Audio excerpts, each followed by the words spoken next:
একমাত্র খেলাফত দিয়ে, প্রিয় নবীর প্রেম দিয়ে, সাহাবা কেরামের প্রেম দিয়ে, খোলাফায়ে রাশিদিনের প্রেম দিয়ে, আহলে বায়তের প্রেম দিয়ে যদি সমাজ রাষ্ট্র বিনির্মাণ করা হয়, বিশ্বাস করেন ওই রাষ্ট্রতে শান্তি থাকবে, সুখ থাকবে, আরাম থাকবে, সম্মান থাকবে, শ্রদ্ধা থাকবে। নচেত এই পৃথিবীর মানুষ ধ্বংসী হয়ে যাবে। আপনি দেখান পৃথিবীতে কোন জায়গায় শান্তি আছে। আপনি আমেরিকা বলেন, প্রতি মিনিটে দর্শন হচ্ছে হাজার হাজার মা বোন, প্রতি মিনিটে। আমেরিকা যদি একবার কারেন্ট চলে যায়, কারেন্ট 1 মিনিটের জন্য 1 লাখ মা বোনেরা দর্শিতা হয় 1 মিনিটে। বলে কেমনে কারেন্ট চলে গেলে? এত নোংরা মানুষ এরা, আর তারাই বলে আমরা সভ্য মানুষ। নাউজুবিল্লাহ পড়েন না? তারা সভ্য হবে না, পৃথিবীর কেউ সভ্য হবে না। কারণ এই পৃথিবীকে একমাত্র সভ্যতার আলো দেখিয়েছেন, সভ্যতার পথ দেখিয়েছেন, কিভাবে সব অসভ্য থেকে সভ্যতায় পরিণত করতে হয় একমাত্র রাহমাতুল লিল আলামিনের পদ্ধতি। পৃথিবী তার কারো পদ্ধতি নাই যে পৃথিবী শান্তি থাকবে। কথা বুঝতে পেরেছেন? এখন আপনি যদি বলেন হুজুর আপনি তো মুসলমান, এজন্য আপনার নবীর কথা বললেন, আমি বলবো যে না। জর্জ বার্নার্ড শো যিনি নোবেল পুরস্কার পেয়েছিলেন, তাকে জিজ্ঞাসা করা হলো, রে জর্জ বার্নার্ড শো, তুমি তো নোবেল পুরস্কার পেয়েছো, তুমি তো শান্তি পুরস্কার পেয়েছো, জর্জ বার্নার্ড শো সাহিত্যে পুরস্কার পেয়েছো, তুমি বলো তো ওই পৃথিবীতে যদি শান্তি প্রতিষ্ঠা করতে হয়, আরাম যদি প্রতিষ্ঠা করতে হয়, মানবতা যদি প্রতিষ্ঠা করতে হয়, সত্য ন্যায় জ্ঞানের মুক্ত ধারা যদি প্রবাহ প্রতিষ্ঠা করতে হয়, তাহলে কি করতে হবে? জর্জ বার্নার্ড শো তার লেকচারে তিনি বলেছেন, ও জগতের মানুষ শোনো, দুনিয়ায় শান্তি প্রতিষ্ঠা করতে হলে একমাত্র মুসলমানের প্রিয় নবী অর্থাৎ সমগ্র জাহানের প্রিয় নবীর আদর্শ ছাড়া, মানবতার মহান মুক্তির দূত প্রিয় নবীর প্রেমের মাধ্যমেই এই পৃথিবীকে শান্তি করা সম্ভব, নচেত সম্ভব না। বলেন সুবহানাল্লাহ। কে বলছে? জর্জ বার্নার্ড শো, যিনি একজন বিশাল বড় সাহিত্যিক ছিলেন, প্রিয় নবীর কথাই বলেছেন। কিন্তু আমরা মুসলমান প্রিয় নবী থেকে সরে যাই। আমার যুবক ভাইরা, মুরব্বী বাবারা, প্রিয় নবীর প্রেম থেকে সরে যাবেন না। প্রিয় নবী থেকে কিঞ্চিত পরিমাণ যদি সরে যান, আপনার অশান্তির দাবানলে আপনার হৃদয় চূর্ণ বিচূর্ণ হয়ে যাবে, আপনি ধ্বংসস্তূপে পরিণত হয়ে যাবেন। আপনি প্রিয় নবীর স্মরণ থেকে যদি এক মুহূর্ত চলে যান, আপনার হৃদয় মৃত, আত্মা মৃত। আর প্রিয় নবীর স্মরণ যদি করেন, আপনার সবসময় আল্লাহর স্মরণ আপনার থাকবে। বলেন সুবহানাল্লাহ। আল্লাহ রাসূলকে জিজ্ঞাসা করা হলো, ইয়া রাসূলুল্লাহ, ইয়া হাবিবাল্লাহ, কাল হাসরের ময়দান ও কিয়ামতের দিন আপনার সবচাইতে কাছে কোন বান্দা যাবে? ইয়া রাসূলুল্লাহ, হাসরের ময়দানে সবচাইতে কাছের বান্দা কে হবে? সবচেয়ে কাছে কে থাকবে? আল্লাহর নবী রাহমাতাল লিল আলামিন প্রিয় নবী ইরশাদ করেছেন, আমার সাহাবারা শোনো, আমি কি সেই কথা বলবো? বলে হ্যাঁ ইয়া রাসূলুল্লাহ, দয়া করে আপনি বলুন। আল্লাহ নবী রাহমাতাল লিল আলামিন বলেন, ও সাহাবী শোনো, যারা আমি প্রিয় নবীর উপরে মুহাব্বতে সালাত এবং সালাম পাঠ করে হাসরের ময়দানে তাদের চেহারা থেকে নূর বের হবে, গুররে মুহাজ্জালিন হবে, তারা চকচক চকচক করবে, হাজার হাজার কোটি কোটি মানুষের সামনে তাদের চেহারা থেকে নূর বের হবে আমার সালাত ও সালামের কারণে। ওই সমস্ত আমার উম্মতেরা সবচাইতে আমার কাছে থাকবে। বলেন সুবহানাল্লাহ। এজন্যই সুন্নিরা যারা আছে আমরা বেশি সালাত ও সালাম পড়ি।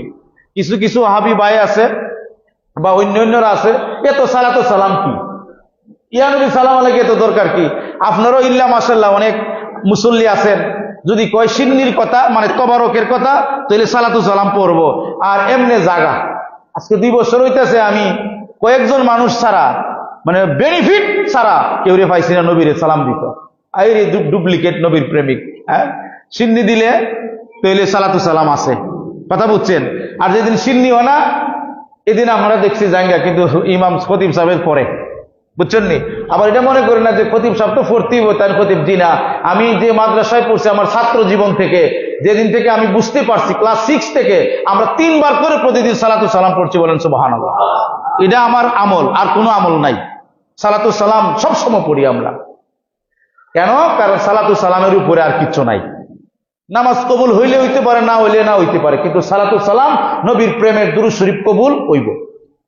তাহলে আপনারা তবরক দিলে শুধু থাকেন, ভাইরা আমার, মনে কষ্ট নিবেন না। আমি তো কষ্ট পাইছি যে কেমনে যে সালাত সালাম যদি কই দাওয়াত আছে তখন থাকেন, আর যদি এমনি তখন চলে যান। এটা কি হইলো? এটা কি ইনসাফ করা হইলো? তো এটা কি নবীর ইশক হইল না সিন্নির সাথে ইশক হইল, তবরকের সাথে মহব্বত হইল না? তো এটা কি নবীর মহব্বত হইছে? আমরা নবীর উম্মত হইছি? এটা করবেন না আপনারা।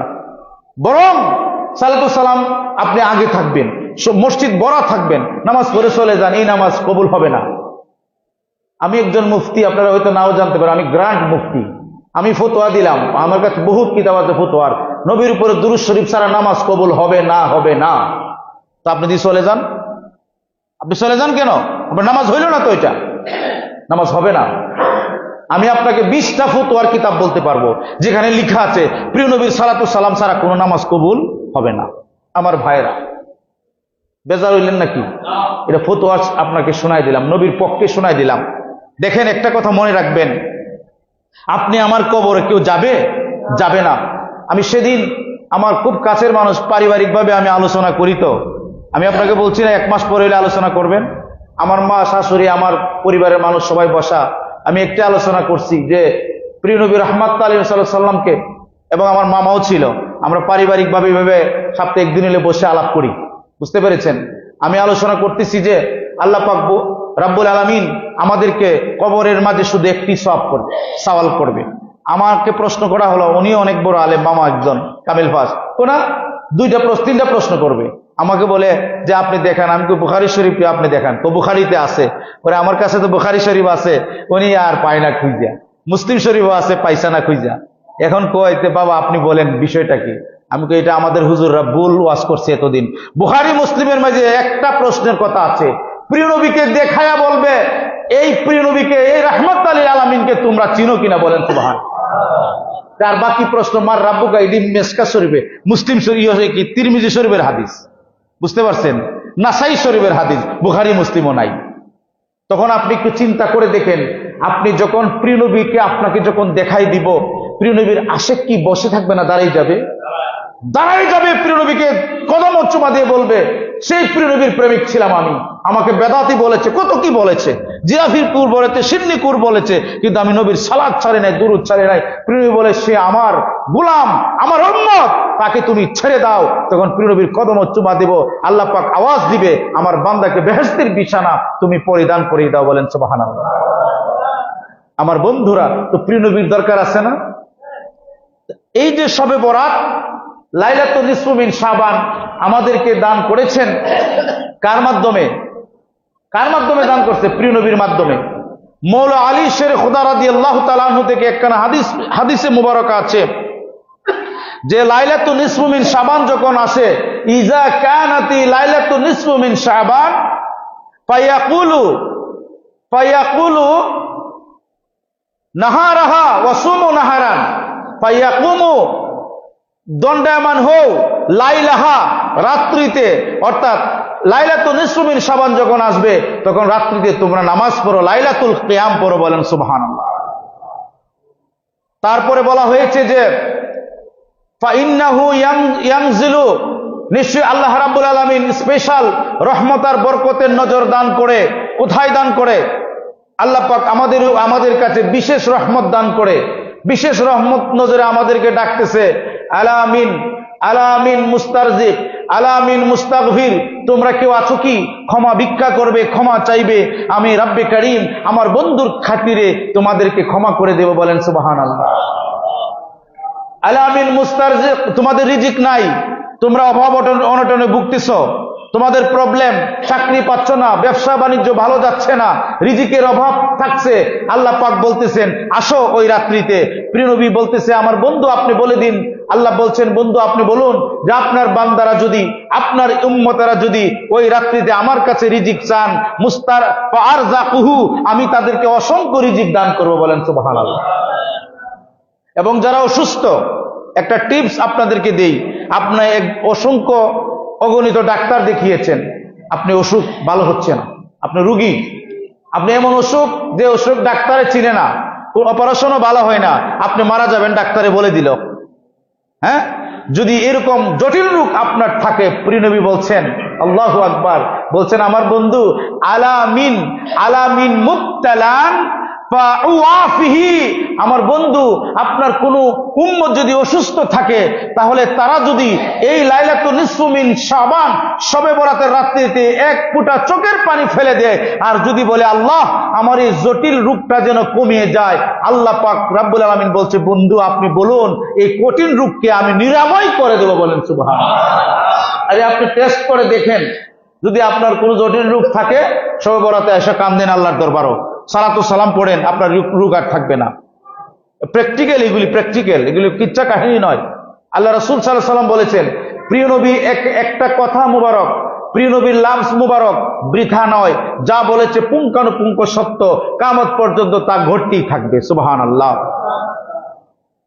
বুঝতে পেরেছেন তো? কাজেই এই শবে বরাতের চাঁদ আপনাদেরকে বাধা দিবে যে হালুয়া রুটি বানাবেন না, বেশি বেশি বানাবেন। আচ্ছা বলেন, হালুয়া রুটি বানাই আপনি কি করেন? মানুষের খাওয়ার না নিজে খান? তো মানুষের খাওয়ানি লাভ না ক্ষতি? আরে হাদিস শরীফে এসেছে যে ব্যক্তি মানুষকে বেশি বেশি খাওয়ায় আর সালাম দেয় সে উত্তম ব্যক্তি। সুবহানাল্লাহ বলেন। তো এই দিন বেশি বেশি যেটা আপনাকে নিষেধ করা হবে ভালো কাজকে, এই কাজ বেশি বেশি করা ফরজ। আমার কথাটা বুঝেন, আবার বললেন না আমরা হুজুরে ফতোয়া দিছে যে হালুয়া রুটি বানানো ফরজ। আমি এটা বলছি না। যে ভালো কাজকে যারা নিষেধ করবে বিরুদ্ধবাদীরা, তখন ওই কাজটা আপনার উপরে করাটা ফরজ হয়ে যায়, আপনি বেশি বেশি করবেন। আরো বলেন সুবহানাল্লাহ। এরার অন্তরে যেন আগুন জ্বলে।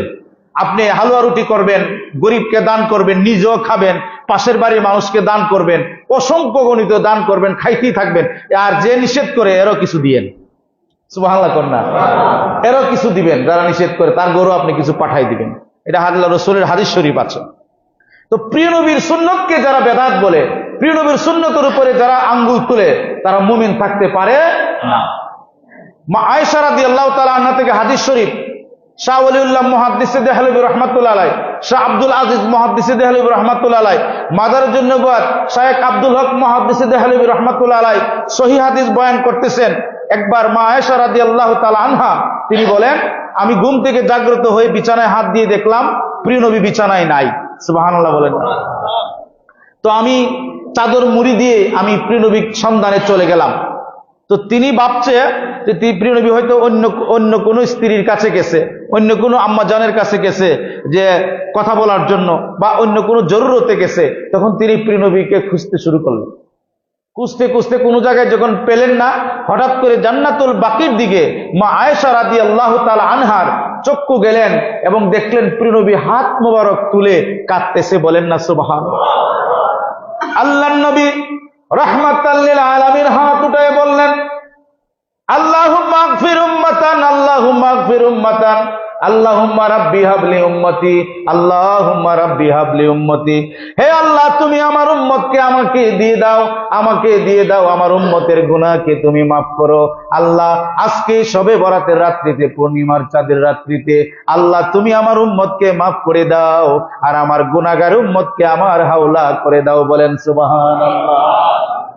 প্রিয় নবী দোয়া করতেছেন, হাত মোবারক উঠায়া কবরের পাশে। কি এর পাশে? সহিহ হাদিস। কবর জিয়ারত করা যায় আসেনি? কবরের পাশে যায় কান্দন যায় আসেনি? আরে হাদিস শরীফ 22টা হাদিস আছে এই ব্যাপারে। কয়টা? 22টা হাদিস। মোল্লা হাদিস পড়ে না, কিতাব পড়ে না, ফতোয়া দেখো কবর জিয়ারত বলে করতো না। আল্লাহর নবী হঠাৎ করেছে দেখলেন মা আয়েশা সিদ্দিকা রাদিয়াল্লাহু তাআলা আনহা প্রিয় নবীর পাশে দাঁড়িয়ে আছেন। তিনি আমিন আমিন বলতেছেন। আল্লাহর নবী বললেন, ওগো আয়েশা আপনি কি মনে করেছেন আমি অন্য জায়গায় চলে গিয়েছি? যে না না, হ্যাঁ আয়েশা আপনি কি জানেন আজকে রাত্রিটা কি? মা আয়েশা রাদিয়াল্লাহু তাআলা আনহা বললেন, আল্লাহু আ'লাম ওয়া রাসূলু আ'লামু বিমুরাদিহি বিহি, আল্লাহ এবং রাসূল এটার ভালো জানে। আল্লাহ নবী বললেন, এই রাত্রিটা হচ্ছে লাইলাতুন নিসফু মিন শাবানের রাত্রি। ওগো আয়েশা ওই রাত্রিতে যদি আমার কোন উম্মত ইবাদত করে, আল্লাহ রাব্বুল আলামিন তার 80 বছরের ইবাদতের সওয়াব দান করবেন। বলেন সুবহানাল্লাহ। আর যদি এই রাত্রিতে ইবাদত করার পরে যদি পরের দিন রোজা রাখে, আল্লাহ রাব্বুল আলামিন তার নামে আমলের মাঝে 2 বছর রোজা রাখার সওয়াব দান করবে। মা আয়েশা দাঁড়িয়ে আছেন। প্রিয় নবীর সাথে আর কাঁদতেছেন, বলে ইয়া রাসূলুল্লাহ, ইয়া হাবিবাল্লাহ, আল্লাহর নবী, আমি আপনার পিছনে অনেকক্ষণ হয়েছে দাঁড়িয়ে আছি। প্রিয় নবী বলছেন, আমি তো দেখেছি আপনি যে দাঁড়িয়ে আছেন। এই থেকে প্রমাণিত হলো, যদি কোনো মা এবং বোনেরা একা একা বা তার স্বামীকে নিয়ে কবর জিয়ারত করতে যায়, তাহলে মেয়েরা কবর জিয়ারত করতে পারবে, তাতে কোনো বাধা নাই। বলেন সুবহানাল্লাহ। এখন আপনারা বলবেন এটা কি নতুন ফতোয়া? ফতোয়া নতুন না, ফতোয়া পুরান। কথাটা হয়তো আপনার কাছে নতুন। এটা হাদিস কেমনে আইলো? মা আয়েশা রাদিয়াল্লাহু তাআলা আনহা, প্রিয় নবী এবং মা আয়েশা রাদিয়াল্লাহু তাআলা আনহা একসাথে দোয়া করছে আল্লাহর কাছে কবরের সামনে দাঁড়াইয়া। সুবহানাল্লাহ বলবেন। হয়তো আমাদের দেশে এই ব্যবস্থা নাই, আমরা খালি ফিতনা খুঁজি, ইবাদতের মেজে খালি আমরা বাধা দেই, অন্য কাজে কোনো বাধা দেই না। সে অন্য কাজে বাধা দেই, আপনার বাড়ির সামনে অস্ত্র দিয়া ছুরি দিয়া আপনার এই যে বৈরবের স্টেশনের এখানে খালি ডাকাতি করে, ঠিক না? কই আপনারা সবাই মিলে বাধা দিতে পারেন না, দেন না তো, ঠিক না বেটি? অনেকে জানেন সুরকে, এরপর আপনারা জান না, তো এই কাজে যান না। আর কবর জিয়ারত করতে যাইবো, ভালো কাজ, ঠিক না, ইবাদতের কাজ, এটা ফতোয়া। তো মেয়েরা গেছে কেন? আর ডাকাতি যে ডাকাতি করে না, এখানে কেউ যায় না, ঠিক না বেটি? আমি শুনছি তো ভয়, মানে এখানে অহরহ ডাকাতি হয় না? তো আমরা কি অনেকে জানি না কারা করে? অনেকে জানি, কিন্তু মনে করে যে আমি কেন যাব, যদি আমার রাত্রে আবার ধরে। আমরা একতাবদ্ধ নাই, তার কারণ প্রিয় নবীর রহমত থেকে আমরা যোজন বিজন দূরে। আমাদের কাছে মানবিকতা নাই, আমাদের কাছে দুনিয়ার জীবনটা সবচেয়ে বড়, আখিরাতের জীবন আমাদের কাছে বড় নয়। আল্লাহ রাসূল সাল্লাল্লাহু আলাইহি ওয়াসাল্লাম বলতে, বুদ্ধিমান ওই ব্যক্তি যে আখিরাত নিয়ে চিন্তা করে, যে আমার মরণের পরে কি হবে, এই সম্পদ আমার সব দুনিয়ায় থাকবে, আমি কি প্রিয় নবীর কাছে যেতে পারবো? হাসরের ময়দানে আল্লাহর কাছে আমি কি জবাব দেব? কোটি কোটি বছর আমি মাটির জমিনে আমাকে শুয়ে থাকতে হবে, এই চিন্তা মানুষে করে না। 60 বছর, 70 বছর, 80 বছর জিন্দেগির জন্য মানুষ পাগল হয়ে যায়, ঠিক না আমার ভাইয়েরা? কিন্তু কোটি কোটি বছর যেখানে থাকবো, এই জিন্দেগির জন্য কেউ পাগল না, আমরা পাগল হই না, ঠিক না? কারণ এখন মানুষ মেকি, ফেক বুঝেননি, মানে নকল মৌলানা আছে, নকল মুসল্লি আছে, নকল মানুষ আছে, মৌলানার মাঝে নকল আছে, অভাব নাই। এই হাজারো নকলের ভিড়ে আপনি হক্কানি মৌলানা খুঁজে বের করা আপনার জন্য কঠিন হয়ে যাবে। আল্লাহ রাসূল ক্রাইটেরিয়া দিয়েছে যে এই মৌলানা বেশি বেশি আমার ইশকে মহব্বতের আলোচনা করে, দুনিয়া বিরুখ, দুনিয়া বিভাগে থাকে, এই মৌলানাকে তোমরা ভালোবাসবে। আর যারা দুনিয়ার লোক থাকে, কেলাবত দুনিয়া, কি থাকে? কেলাবত দুনিয়া, ইলিম অর্জন করেছে টাকার জন্য, টাকা উপার্জন করার জন্য, টাকা রুজি করার জন্য, দিন মিল্লাতের কাজ করে টাকার জন্য, পয়সার জন্য, ঠিক না বেটি? এরা হচ্ছে কেলাবত দুনিয়ার কুকুর। এবং বলবে আমাদেরকে যদি এত বেশি টাকা না দাও, ওয়াজেতে আমরা চলবো কিভাবে? নাউজুবিল্লাহ মিন জালিক। নালাত তোমার কথার উপরে এরকম কোন হাদিস শরীফ তোমরা দেখাইতে পারবে যে তুমি কি বলে ওয়াজ কমিটি বা আমার মুসল্লি যদি আমার টাকা না দিতে আমি চলতে পারবো না, এরকম কোন কিতাব আছে? আসেনি? নাই। বরং হাদিস শরীফে আছে, আল্লাহ রাসূল সাল্লাল্লাহু আলাইহি ওয়াসাল্লাম ইরশাদ করেছেন যে আমি দিরহাম রেখে যাই নাই, আমি দিনার রেখে যাই নাই। এই হাদিস দ্বারা প্রমাণ, কোন মৌলানা আলোচনা করতে গিয়ে, ইমামতি করতে গিয়ে টাকা ডিমান্ড করতে পারবে না, টাকা চাইতে পারবে না, যদি তার বিনিময় এটাই থাকে তার অন্তর যে আমার এটা দিব, আমি আলোচনা করব, আমি আসবো। আল্লাহর কসম, সে কালাবুদ দুনিয়া, দুনিয়ার কুকুর। কথা বুঝতে পেরেছেন? তারা দুনিয়ার কি কুকুর। কারণ আল্লাহ রাসূল বলেছেন, বুখারী শরীফের হাদিস, যে আমি ওয়ালা দিরহামান, আমি দিরহাম রেখে যাই নাই, আমি পয়সা রেখে যাই নাই, ইলিম রেখে গেছি, জ্ঞান রেখে গেছি। নাফিউল ইলিম, উপকারী জ্ঞান, যে জ্ঞান মানুষকে আল্লাহর পথে ডাকবে, আল্লাহ রাসূলের পথে ডাকবে, আহলে বায়তের পথে ডাকবে, খোলাফায়ে রাশিদিনের পথে ডাকবে, মাকবুল সাহাবা কেরামের পথে ডাকবে, জামি আউলিয়া কেরামের পথে ডাকবে, এবং সে বলবে আমি একজন মুসলমান। আল্লাহ পাক বলেন, তার কথার চেয়ে এত ভালো কথা, এত দামি কথা পৃথিবীতে আর কারো কথা নাই। বলেন সুবহানাল্লাহ। আরে আল্লাহর কোরআন থেকে বলছি, যে মানুষকে আল্লাহর পথে ডাকবে, রাসূলের পথে ডাকবে, আহলে বায়তের প্রেমের পথে ডাকবে, খোলাফায়ে রাশিদিনের পথে ডাকবে, মাকবুল সাহাবা কেরামের প্রেমের পথে ডাকবে, জামি আইম্মায়ে কেরামের প্রেমের পথে ডাকবে, আল্লাহর ওলিগণের প্রেমের পথে ডাকবে। আল্লাহর কোরআনের তাফসীর হচ্ছে, ওই তার কথার চেয়ে এত ভালো কথা আর কারো কথা হইতে পারে। এখানে আপনি যে কোন আমার টাকা না দিলে, বিনিময় না দিলে আমি যাব না, তাইলে কি ভালো কথা হইল? আর যারা কমিটি আছে ওয়াজ করায় বা মসজিদে ধরেন, আমি খতিব হিসেবে আছি, আমারে হাদিয়া না দিলে আসবো না। যদি আমার ভিতরে যেদিন এটা আসবে, আমাকে মনে করতে হবে আমি দুনিয়ার কুকুর। কেন? আমি আল্লাহর দ্বীন মিল্লাতের প্রচার করে আপনি এটার উদ্দেশ্য যদি আপনি কোনো হাদিয়া গ্রহণ করেন, আমি আপনাকে 1000 ফতোয়া দেব, এটা হারাম হারাম হারাম। এখন আপনারা কইবেন যুক্তি দিয়ে দেখছি, যুক্তি দেয় না, না আমাদের গাড়ি ভাড়া আছে, এই আছে সে আছে। তোরে কে বলছে গাড়ি ভাড়া দিয়ে মাহফিল করতে? কি কইছে? কি বলেন, কইছে? কইছে না। এখন আপনি বলবেন যে আপনি এটা ভালো আলেম চেনার উপায়। আল্লাহ রসুল বলেছেন যারা হক্কানি আলেম থাকবে এই জগতের মেঝে তারা হবে নির্যাতিত, তারা হবে অপদস্থ, তারা অসম্মানিত হবে। ভালো আলিমকে মানুষ তেমন একটা মর্যাদা দেয় না, ঠিক না বেটি? কেন দেয় না জানেন? চাকচিক্যময়। এটা হাদিস শরীফে আসছে, জান্নাত খুব সুন্দর করে সাজাইছে, আর জাহান্নাম তো আপনারা বুঝতে পারছেন। তো ফেরেশতারে জিজ্ঞেস করলো যে আমার বান্দারা কোথায় যেতে চায়? জান্নাতে বেশি যেতে চায়, জাহান্নামে যায় না। তো আল্লাহ বললো তো একটা কাজ করো, তুমি জান্নাতের বাহিরের অংশটা সুন্দর করো, কারুকার্য করো। বাহিরের অংশটা কি করতো? কারুকার্য করো, সুন্দর করো, যাতে দেখতে চাকচিক্যময় মনে হয়। আর ভিতরে থাকবে জাহান্নাম। ভিতরে কি থাকবে? জাহান্নাম। আর বাহিরে থাকবে চাকচিক্য। আর জান্নাত যেটা, এটার বাহিরে সাজাইবা কি মানে খারাপ, দেখতে ভালো না, কাটা কাটাযুক্ত, সব কাটা, জঙ্গল ঝুপঝাড় থাকবে। তখন এখন আমার বান্দা কি করে? হে মওলা, তোমার বান্দা চাকচিক্যময় যেটা, এটার জন্য তো পাগল। আর যেটা কাঠাযুক্ত, তোমার বান্দারা যেতে চায় না সহজে।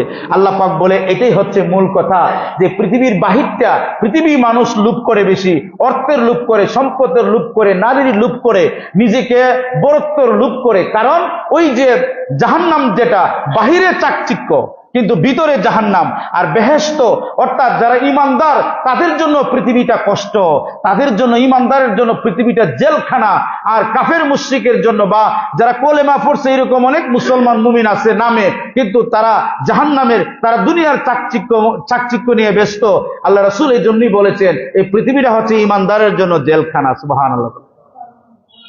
এই যে শবে বরাত আসতেছে, লাইলাতুন নিসফু মিন শাবান, আমরা এই যে এখন দিন চলতেছে, রাত আসবে, বেশি বেশি সালাতু সালাম পড়বেন, দুরূদ শরীফ পড়বেন। আপনার জন্য দুরূদ শরীফের উপরে এত বড় বরগাজিদা আমল আর নাই। আপনার ফরজ নামাজকে কবুল করে দুরূদ শরীফ, সুবহানাল্লাহ বলবেন না? আপনার রোজারে কবুল করে দুরূদ শরীফ, আপনার বিয়ারে শুদ্ধ করে দুরূদ শরীফ। একজন বড় আপনার যারা বিয়ে করে, আমি অনেক শুদ্ধ করে দিছি বিয়ার মেঝে অনেক ভুল করে। কিভাবে পড়ে? যে প্রিয় নবীর নাম মুবারক নিয়ে বলে, প্রিয় নবীর নাম মুবারকের সরাসরিয়ত মতে দুজনের সাক্ষীর উপস্থিতিতে আমি বিয়ের প্রোগ্রাম নিয়ে আসলাম, আপনার রাজি থাকলে বলুন কবুল, রাজি থাকলে আপনি বলুন কবুল, ঠিক না? এখন প্রিয় নবীর নাম মুবারক নিয়ে দেখবেন অধিকাংশ কাজীরা সাল্লাল্লাহু আলাইহি ওয়াসাল্লাম পড়ে না। আপনি দেখে দেখবেন, আমি অসংখ্য বিয়ে দেখছি, আমি বলছি বিয়ে হবে না, এই বিয়ে শুদ্ধ হবে না। বলে কেন? আমি কি আপনি জানেন না প্রিয় নবীর নাম মুবারক একবার নিলে সাল্লাল্লাহু আলাইহি ওয়াসাল্লাম পড়া ফরজ, আপনাকে পড়তেই হবে, ওয়াজিব। আর যদি একই মজলিসে বারবার নেওয়া হয় তাহলে এটা পড়াটা মুস্তাহাব, পড়তেই হবে। তো আপনার বিয়ে কেমনে শুদ্ধ হবে? তখন উনি বলে আমি তো বাবা জীবনে অনেক বিয়ে করাইছি, আচ্ছা আপনি তোবা করেন আল্লাহর কাছে। তখন উনি মেনে নিছে, কারণ উনি ভালো আলেম ছিল। তো এই জন্য বিয়ে যে পড়া, এটার মধ্যে অনেক গলত হয়। নবীর নাম মোবারকের দুরূদ শরীফ পড়ে না, ঠিক না? এটা সামাজিক কথা। অনেক বিয়ে পড়াতে আমরা গেছি, যাওয়ার পরে বিভিন্ন রং বেরঙ্গের মানুষ আসছে বিয়েতে, আপনার খুতবাটা পর্যন্ত বিয়ে পড়া যায় না। বিয়ে খুতবা পড়া সুন্নত, কথা বুঝতে পেরেছেন? খুতবা পড়া সুন্নত, কোরআন তেলাওয়াত করতে হবে, বিয়েতে দাঁড়ায় খুতবা পড়তে হবে। তারপরে বর বা যারা আছে তাদেরকে নিয়ে সালাতু সালাম পড়ে আপনি দোয়া করবেন, এই বিয়েটা হবে শুদ্ধ। এই দম্পতির উদরে, এই দম্পতির ঔরসে আল্লাহ পাক আল্লাহর ওলি দান করবে, বলেন সুবহানাল্লাহ। আর বিয়ের মেঝে নবীর সুন্নতের বরখেলাপ, প্রিয় নবীর আদর্শের বরখেলাপ, আপনি দোয়াটা পর্যন্ত পড়া যায় না, হইচই খেয়ে ফেলবেন। যখন বোঝা যায় আপনি জীবনে 10 দিন পর্যন্ত খান নাই, খাওয়ার জন্য পাগল থাকেন, ঠিক না বেটি? কিন্তু বিয়ের মাঝে আপনি শুদ্ধ কাজ হলো প্রিয় নবীর সালাতু সালাম পড়ে বিয়েটা শুদ্ধ করবেন, নাহলে আপনার এই বিয়ে শুদ্ধ হবে না, আল্লাহর ওলি হবে না। এখন তো আমাদের ছেলেমেয়েরা যারা আছে স্কুল কলেজ ভার্সিটিতে পড়ে, সবাই তো আল্লাহর ওলি, ঠিক না? দেখেন না সবাই আল্লাহর ওলি, খালি লাশ পাওয়া যায় রাস্তাঘাটে। কি বলেন? অনেক মা বাবারে বাদ দেয় না ছেলেমেয়েরা। আপনাদেরকে বলছি, গার্জেনরা প্রতিবাদ করে ভালো কথা মনে করে, আমার ছেলে তো করছে দিন, আপনারও একদিন মারবে, এরকম করতেছে না? সাবধান হয়ে যাবেন, ছেলে মেয়েকে ভালো শিক্ষাটা দিবেন। আর এখন থেকে যারা বিয়ে করবেন, আমি বলে দিলাম, সালাতু সালাম পড়বেন, দুরূদ শরীফ পড়বেন, প্রিয় নবীর সালাম দিবেন, তারপরে কোরআন তেলাওয়াত করবেন, খুতবা পড়বেন, তারপরে এখানেই বসে থাকবেন। মেয়ের কাছে এজিন নেওয়ার জন্য যাবেন কেন? এটা কই পাইছেন আল্টু ফাল্টু কথা, কিন্তু আমরা এটা চালাই দিয়েছি। সামনে আনবেন, এনে ফেস টু ফেস করে তারপরে বিয়ে করাই দিবেন। সুবহানাল্লাহ বলেন। তখন তাকে এজেন্ট দিবে, সামনে থাকবে যে তোমাকে এত মোহর দিয়ে সাক্ষীর উপস্থিতিতে আমি ইমুকের ছেলে ইমুকের সাথে তোমাকে বিয়ের পয়গাম দিছি, মা তুমি কি কবুল আছো? তখন সে তারা দেখে দেখে বলবে হ্যাঁ আমি কবুল। তখন সে বলবে কবুল। কথা বুঝতে পেরেছেন? তখন এই জায়গার মিজি সে ইসলামী পোশাক পরা থাকবে, নবীর প্রেমের পোশাক পরা থাকবে। এরপরে ওপেন করে দেন আপনারা। আজীব কথা, স্বামী দেখার আগে আরেক মাসে দিকে লাই বরে, তো এটা ভালো সন্তান হবে? আমি জানি এরপরে আমাকে বেশি অনেকে ভালোবাসবেন না, যে হুজুর করে না, এটা করাও আস না। আপনার স্ত্রী আপনার জন্য হালাল, ঠিক না বেশি, তার একজন মানুষের জন্য হারাম না, তা আপনি এইভাবে প্রদর্শন করেন কেন? মা বোন কি প্রদর্শন করার জিনিস? কি বলেন, প্রদর্শন করার জিনিস নাকি? না, আপনি সুন্নতি তরিকায় রাখবেন। তখন এজিন দিবেন, এজিন দেওয়ার পরে উভয়ে দাঁড়াবে, দাঁড়ানোর পরে উভয়ে খুতবা দিবে। আপনি খুতবা দিবেন, খুতবা দেওয়ার পরে মূলত জের বিয়ে হে খুতবা দেওয়া আরো সুন্নত, সুবহানাল্লাহ না? কিন্তু হে তো এই সময় রুমাল ধরে রাখে, ঠিক না? আমি আপনাকে বিয়ের কথাটা কেন বললাম, এটাই সবকিছুর মূল। এখানে শুদ্ধ না হইলে এখানে শুদ্ধ না, আপনার সন্তানও শুদ্ধ না। তো আপনি দাঁড়ায় আপনি পড়বেন, খুতবা পড়বেন, আপনার যে পাত্র আছে পাত্রী উভয়ে দাঁড়াইবো, তারপরে আপনি সালাতু সালাম করবেন, এরপরে উভয়ের সাথে আপনি সবাইকে মিলে দোয়া করবেন। দোয়া করার পরে খেজুর থাকলে খেজুর একটু মিষ্টি বিতরণ করবেন। এরপরে আপনারা খাবারের জন্য যাবেন। আর এর আগেই চেয়ার টেবিল জুড়ে খাওয়ার জন্য বইরেছি 3 মাসের উপাস, ঠিক না বেঠিক? তো নেক্সট সন্তান কেমনে হইবে বুঝুনি? নেক্সট সন্তান কেমনে হয় না?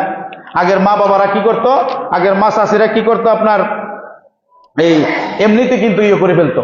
মানে কি বলে, এই তোমার জন্য একটা পাত্র দেখছি বাবা, ঠিক আছে, পাত্রী তোমার পছন্দ, আমি দেখে আসছি। ও আমার মা দেখছে, বাবা দেখছে, ওকে ফাইন। আর এখন কয় না আমি দেখতে হইব, মোবাইলে ছবি দেখতে হইব, আরো কত কিছু করে।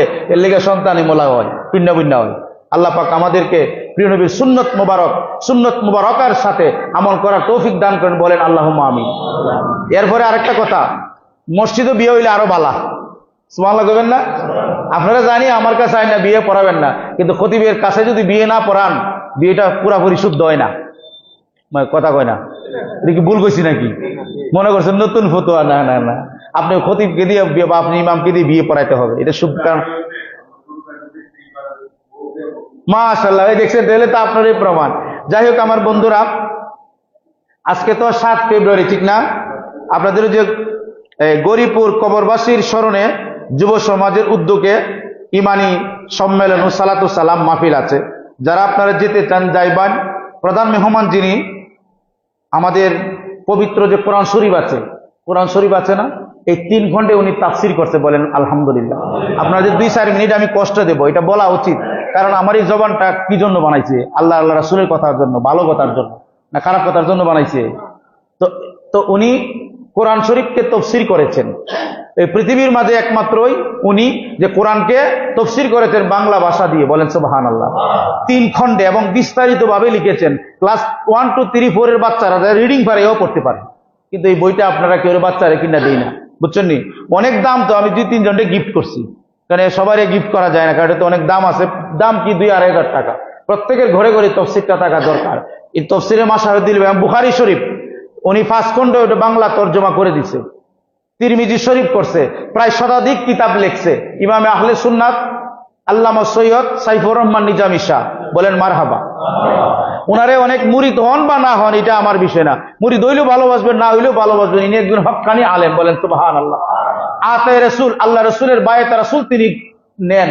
এবং এটা বায়াতে রাসূল বলতে কি, আপনি মুরিদ হওয়া মানে বায়াতে রাসূল নেওয়া, এটা আপনার জন্য ফরজে আইন, বলেন সুবহানাল্লাহ। আপনি বলবেন যে পীর ধরা ফরজ না, পীর ধরা কোনো ফরজ না, পীর ধরা কিচ্ছু না।